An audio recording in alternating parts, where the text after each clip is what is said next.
எச்சரிக்கை! இந்துஸ்தானத்தின் ஷஹன்ஷா, மன்னர்களின் மன்னர், முகலாய பேரரசின் விடிவெள்ளி, அல்லாவின் பிரதிபிம்பம் ஜலாலுதீன் முஹம்மது அவர்கள் வந்து கொண்டிருக்கின்றார்.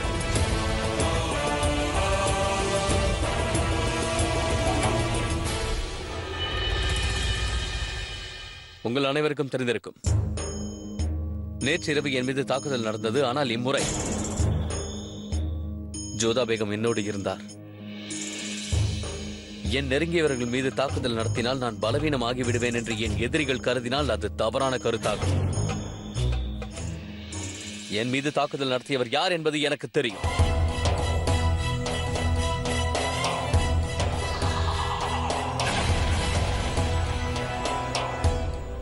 வேண்டாம் மாதகம், வேண்டாம். முட்டாள்தனம் செய்து விடாதே.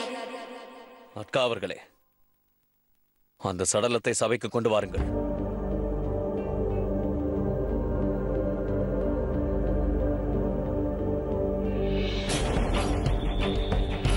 நேற்று இரவு என்னை தாக்கியவர்களில் இவனும் ஒருவன். என்னிடமிருந்து இவன் தப்பித்துச் சென்றான். ஆனால் என்னை கொல்ல அனுப்பியவனே இவனை கொடூரமாக கொன்றிருக்கிறான். ஆம் ஹுசூர், இந்த நபரின் கையில் ஒரு வித்தியாசமான அடையாளம் இருக்கிறது. இது போன்ற அடையாளம் கொலை கொள்ளையில் ஈடுபடும் சில கூட்டத்திற்கு தான் இருக்கும். அந்த கோணத்தில் விசாரித்ததில் இவன் யாருக்காக வேலை செய்கிறான் என்பது தெரிய வந்திருக்கிறது.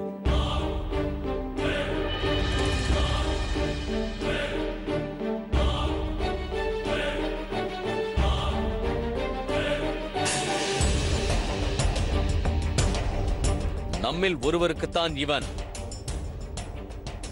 வேலை செய்து வந்திருக்கின்றான். அந்த நபர்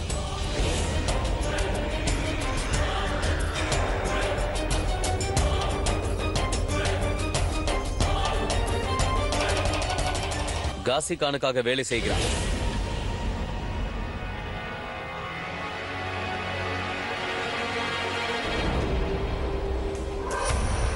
நமது ராஜ்யத்தை பொறுத்தவரை நீ புரட்சியாளன்.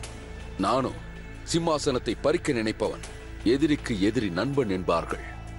கூறு, எனக்கு உதவி செய்வாயா? உனக்கு உதவி செய்வதன் மூலம் எனக்கு என்ன லாபம் இருக்கிறது ஆதம் கான்? நல்ல எதிர்காலத்தை தருகிறேன். நீ காடு மேடு என தெரிந்து கொண்டிருக்கிறாய். சொகுசான மாளிகை தருகிறேன். ஜலால் இறந்த பிறகு அடுத்த ஷெஹன்ஷா நான் தான். ஆக்ரா, தில்லி, பெங்கால் முழுவதும் என் கட்டுப்பாட்டிற்குள் வந்துவிடும். உனக்கு எந்த பிராந்தியம் வேண்டுமானாலும் சொல், உனக்கு அதை தந்து விடுகிறேன். என்ன யோசனை? ஒப்பந்தம் நன்றாகத்தான் இருக்கிறது ஆதம் கான். ஆம், ஆனால் ஜலாலை கொள்வது அவ்வளவு எளிதல்ல. வீட்டிற்கு செல் ஆதம் கான். நிம்மதியாக சென்று உறங்கு. சரியான நேரம் பார்த்து எனக்கு தகவல் அனுப்பு. எனது ஆட்கள் இந்த வேட்டைக்கு தயாராக இருக்கிறார்கள். ஹுசூர், எனக்கு தெரிந்த வகையில் காசி கான் ரிவாவின் ராஜா ராம்சந்தரிடம் அடைக்கலம் அடைந்திருக்கிறான். அங்கிருந்துதான் அவனுக்கு உதவிகள் கிடைக்கிறது. தோடர்மல் அவர்களே, நாம் ராம்சந்தருக்கு அதிக காலம் அளித்து விட்டோம். நாம் அனுப்பிய மடலுக்கு அவர் பதில் கொடுத்தாரா? இல்லை ஷெஹன்ஷா. அப்படி என்றால் என் படைகளுக்கு தயாராகும்படி கட்டளை இடுங்கள். ஓசப் கான் மற்றும் மான்சிங்கின் தலைமையில் பன்னா மீது தாக்குதல் நடத்தட்டும்.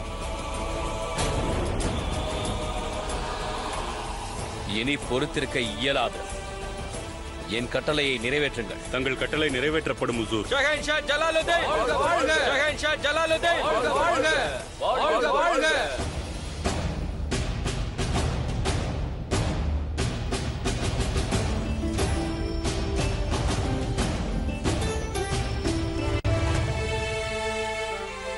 வணக்கம் மத்தை அவர்களே. நான் யுத்தத்திற்கு போகிறேன். தங்களது ஆசீர்வாதம் வேண்டும். என் ஆசீர்வாதம் உனக்கு எப்பொழுதும் இருக்கும் மான்சிங். வெற்றியோடு திரும்பி வா. என் மனதில் ஒரு ஐயம் எழுந்துள்ளது. ராஜபுத்திரர்கள் என்னை துரோகி என்று நினைக்கக்கூடும். ஏனெனில் ராஜா ராம்சந்தர் ஒரு ராஜபுத்திரர் அல்லவா? இப்போது அவர் ரத்தத்தையே பார்க்க வேண்டுமோ என்று தோன்றுகிறது.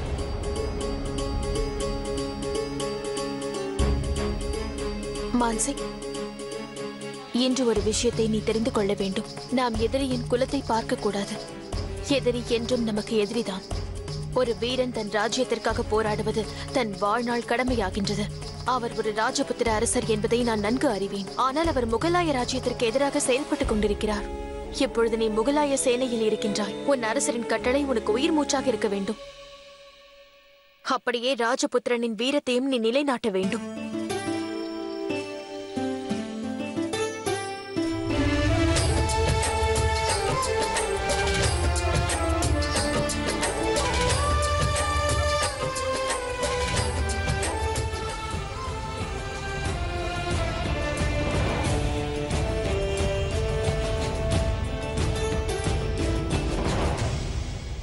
வணக்கம் ஷேன்ஷா. மான்சிங், உனது விசுவாசத்தின் மீதும் திறமை மீதும் எனக்கு துளியும் சந்தேகம் இல்லை. நிச்சயமாக நீ உன்னுடைய தந்தை யாரும் உன்னுடைய அத்தை யாரும் பெருமை கொள்ளும் வண்ணம் நீ நடந்து கொள்வாய். நீ நமது படையின் சார்பாக செல்வதை நினைத்து மகிழ்கிறேன். நீ சென்று அந்த காசிகானிற்கு தக்க பாடத்தை கற்றுக்கொடு. அவன் உன் அத்தையை கொல்ல நினைத்தவன் என்பதை நீ மறந்து விடாதே.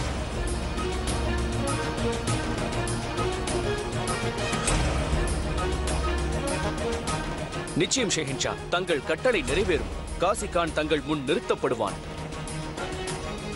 சபாஷ், செல், வெற்றி உனதே.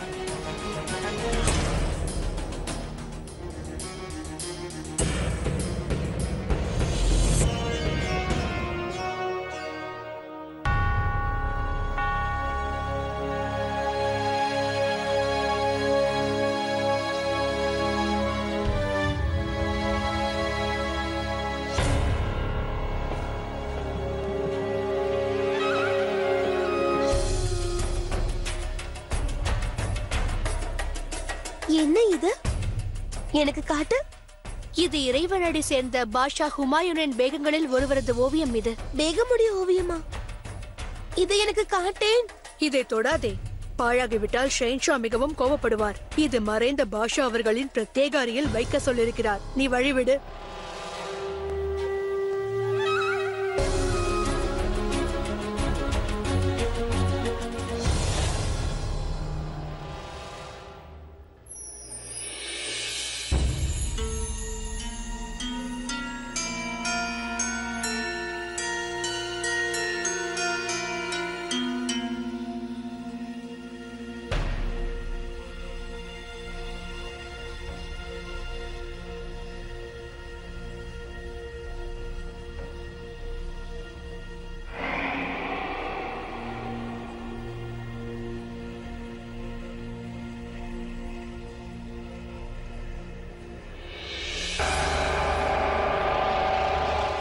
ஆமா, இது எந்த பேகத்தினுடைய ஓவியமாக இருக்கும்?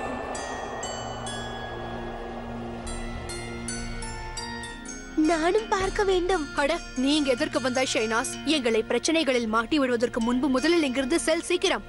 சத்தியமாக நான் அதை தொட மாட்டேன். சரி, ஆனால் தொடாமல் பார்க்க வேண்டும்.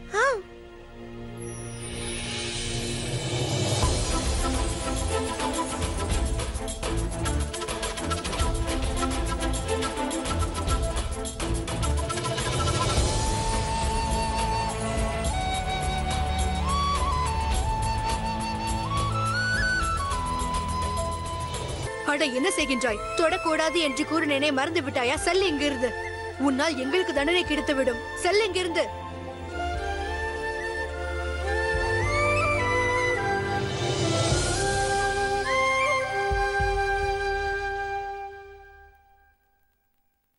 அம்மா, அம்மா,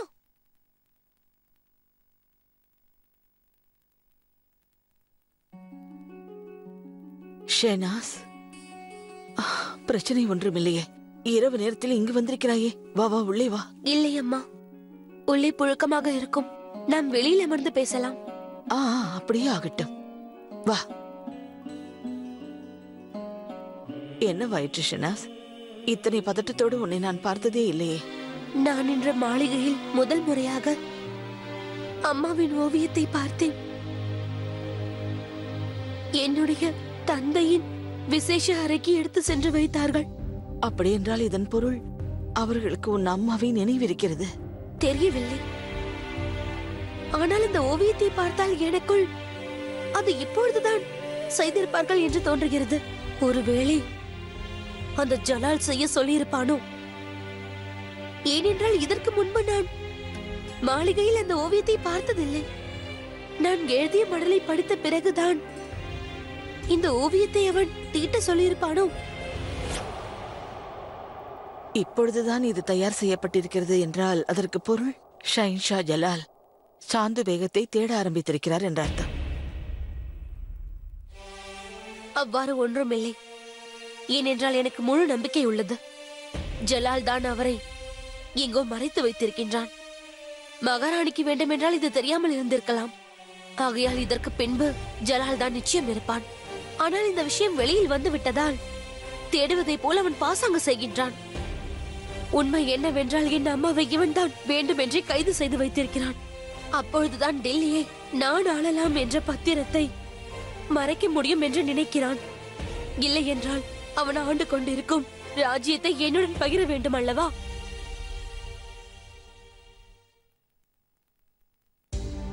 யார் என்ன செய்கிறார்கள் என்றெல்லாம் என்னால் கூற முடியாது. ஆனால் நான் உன்னிடம் கூறும் ஒரே விஷயம், நீ ஜாக்கிரதையாக இருக்க வேண்டும். இல்லை அம்மா, நான் இதை தெரிந்து கொள்ள வேண்டியது மிக முக்கியம். என் தாயை பற்றி என்ன நினைக்கிறான் என்று தெரிந்து கொண்டே ஆக வேண்டும். அவனுக்கு அந்த இடம் தெரியுமா என்று தெரிய வேண்டும். என்னுடைய தாய் எங்கு இருக்கிறார், இதை நான் எப்படியாவது தெரிந்து கொள்ள வேண்டும். நாம் என்ன செய்வது மகளே? யாராவது அவரை எங்கேயாவது அடைத்து வைத்திருக்கலாம், அல்லது அடிமையாக கூட வைத்திருக்கலாம். நீ தில்லி மீது அதிகாரம் செலுத்தக்கூடாது என்பதற்காக கூட இவ்வாறு செய்திருக்கலாம். தயவு செய்து இவ்வாறு கூறாதீர்கள். என் தாய்க்கு அவ்வாறு எதுவும் ஆகி இருக்காது. நான் அவரை தேட முயற்சி செய்து கொண்டிருக்கிறேன். அவர் அடையாளங்களை தெரிந்து கொள்ள முயற்சி செய்தேன். அதனால் எந்த பலனும் இல்லை. இதற்கு மேல் அவரை தேட ஒரு இடம்தான் பாக்கி உள்ளது, சிறைச்சாலை. நீ கூறுவதும் ஒரு வகையில் சரிதான். ஒருவேளை உனது தாயார் உயிரோடு இருந்தால் ஷஹின்ஷா அவரை மறைத்து வைத்திருப்பது உண்மை என்றால் அவர் நிச்சயம் சிறைச்சாலையில் தான் இருப்பார்.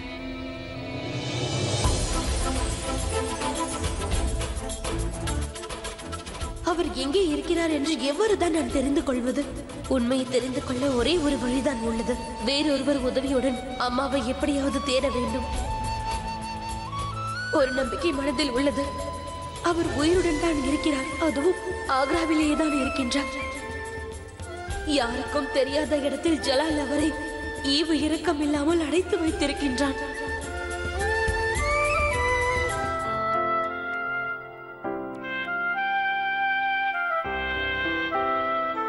ருக்கையா பேகம்,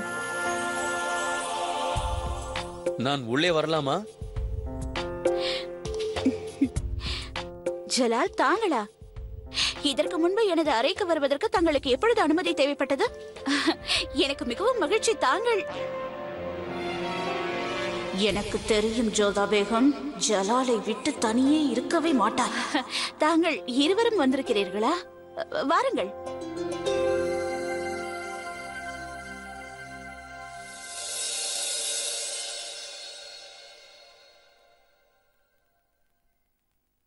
ருக்கையா பேகம், ஜோதா பேகம் நமக்கு பிறக்கவிருக்கும் குழந்தைக்காக அழகான பரிசை எடுத்து வந்திருக்கிறார். நன்றி ஜோதா பேகம். அந்த பரிசை தாசியிடம் கொடுத்து விடுங்கள். அந்த பரிசு என்ன என்பதை தாங்கள் பார்க்க மாட்டீர்களா? நிச்சயமாக.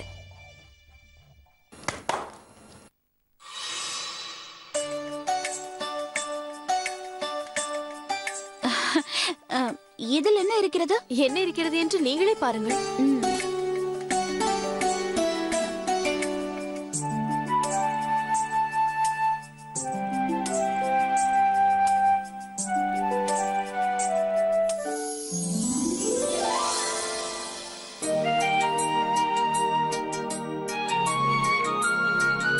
மாஷா அல்லாஹ், இது மிகவும் அழகாக இருக்கிறது ஜோதா பேகம்.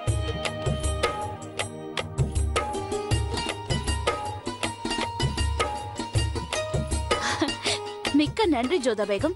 உண்மையில் பரிசளிப்பதில் உங்களை மிஞ்ச முடியாது. எனது வாரிசு என்று இந்த தொட்டிலில் தவழப் போகிறான் என்று ஆசையாக உள்ளது. எனக்கு மகிழ்ச்சியாக உள்ளது. ஆனால் எனக்கு மிகவும் கஷ்டமாக இருக்கிறது ஜலா. தங்கள் விருப்பத்தை இம்முறை கூட என்னால் நிறைவேற்ற முடியவில்லையே. என் குழந்தை இந்த உலகிற்கு வந்த பிறகு நான் அவனை என் இரு கைகளால் அவனை என் மார்போடு அணைத்துக் கொண்டு எப்போது அவனை தூங்க வைக்கப் போகிறேனோ, எப்போது அவன் பிஞ்சு கால்கள் என் மார்பில் உதைக்குமோ, எப்போது நான் அவனுடைய பிஞ்சு கைகளை பிடித்துக் கொண்டு அவனை நடக்க வைக்க முயற்சி செய்வேனோ, எப்போது அவன் என்னை அப்பா என்று அழைப்பானோ என்று நான் காத்துக் கொண்டிருக்கிறேன்.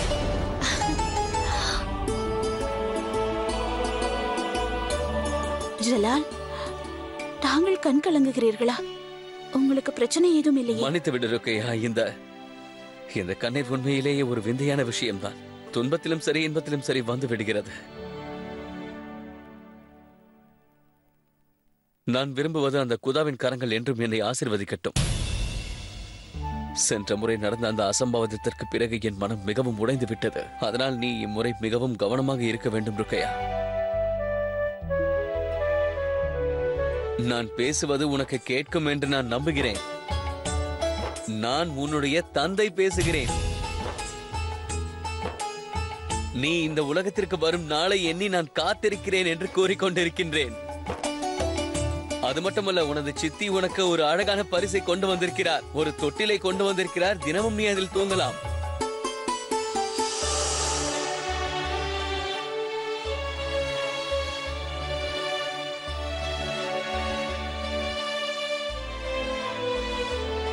பிறக்க போகும் குழந்தை உங்கள் இருவருக்குமே மிகவும் முக்கியமானது.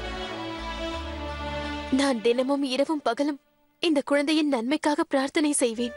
அவன் நலமாக இருப்பதற்கு காரணம் தாங்கள் செய்த பிரார்த்தனை தான் என்று இவன் வெளியே வந்த பிறகு உங்களிடம் கூறுவான். நாங்கள் சென்று வருகிறோம் ருக்கையா. வாருங்கள் ஜோதா பேகம். ஜோதா பேகம், தாங்கள் எனக்கு துணையாக இங்கே இருங்களே. என்னுடன் இருந்தால் எனக்கு சற்று தைரியமாக இருக்கும். ருக்கையா பேகம், அவரோடு நான் முக்கியமான விஷயங்கள் பேச வேண்டும். நீ அனுமதித்தால் நான் அவரை என்னோடு அழைத்துச் செல்வேன். நிச்சயமாக. இவர் தங்களுடைய பேகம். அவரை அழைத்து செல்வதற்கு எதற்கு அனுமதி? நீ உன்னை பார்த்துக்கொள். ஆகட்டும். யாஹுதா, நான் மிகப்பெரிய பிரச்சனையில் மாட்டிக்கொண்டிருக்கிறேன். ஜலாலை நெருங்க வேண்டும் என்று நான் ஆரம்பித்த இந்த நாடகம் அது இப்பொழுது எவ்வளவு தூரம் சென்றிருக்கிறது என்றால் பின்வாங்க முடியாத இடத்திற்கு சென்று விட்டேன். இனி நான் என்ன செய்வது? எனக்கு ஒன்றுமே விளங்கவில்லை. இது யாருடைய அறை ஷேன்ஷா? ஜோதா பேகம், இது எனது தந்தையாரின் அறையாகும். ஆனால் இதை இப்போது பொக்கிஷங்கள் வைக்கும் அறையாக மாற்றிவிட்டோம். நமது பெருமைக்குரிய ஒவ்வொரு விஷயங்களும் இங்கே இருக்கும். ஆச்சரியமாக மட்டுமல்ல, மிகவும் அழகாகவும் இருக்கிறது. கலை பொக்கிஷங்களை சேகரிப்பதில் உங்களுக்கு இவ்வளவு நாட்டம் இருக்கிறதா? இல்லை ஜோதா பேகம், இது எனது தாய் அளித்த ஆலோசனை. மூதாதையர்களின் முக்கியமான பொருட்களை இங்கே வைத்து பாதுகாக்கும்படி அவர்தான் கூறினார்.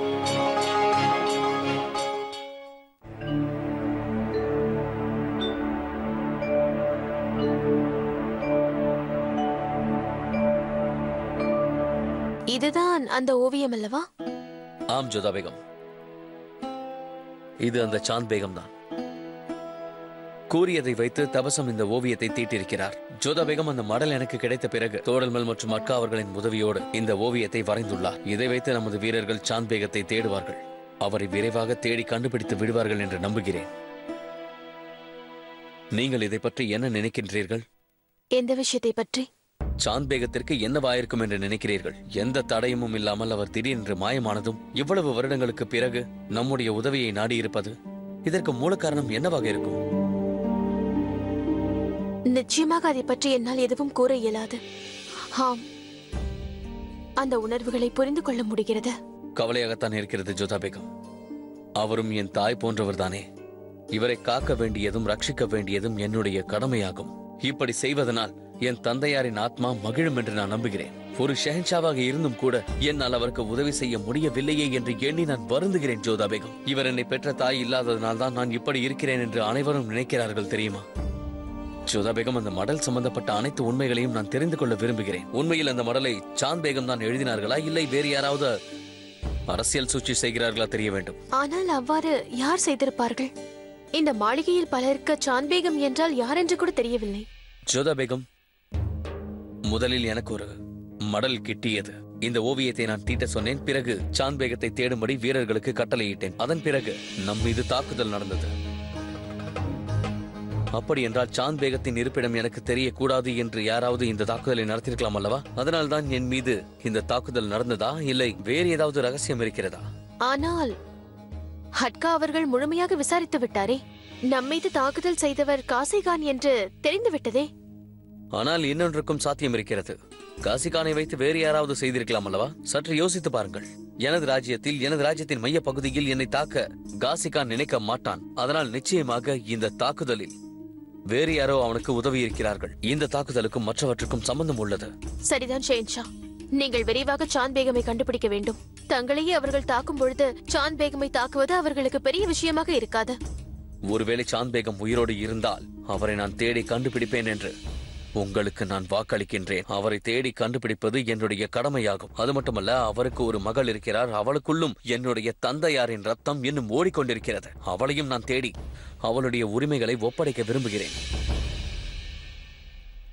நான் பிரார்த்தனை செய்கிறேன் ஷெஹன்ஷா, நீங்கள் நிச்சயமாக அவரை கண்டுபிடிப்பீர்கள்.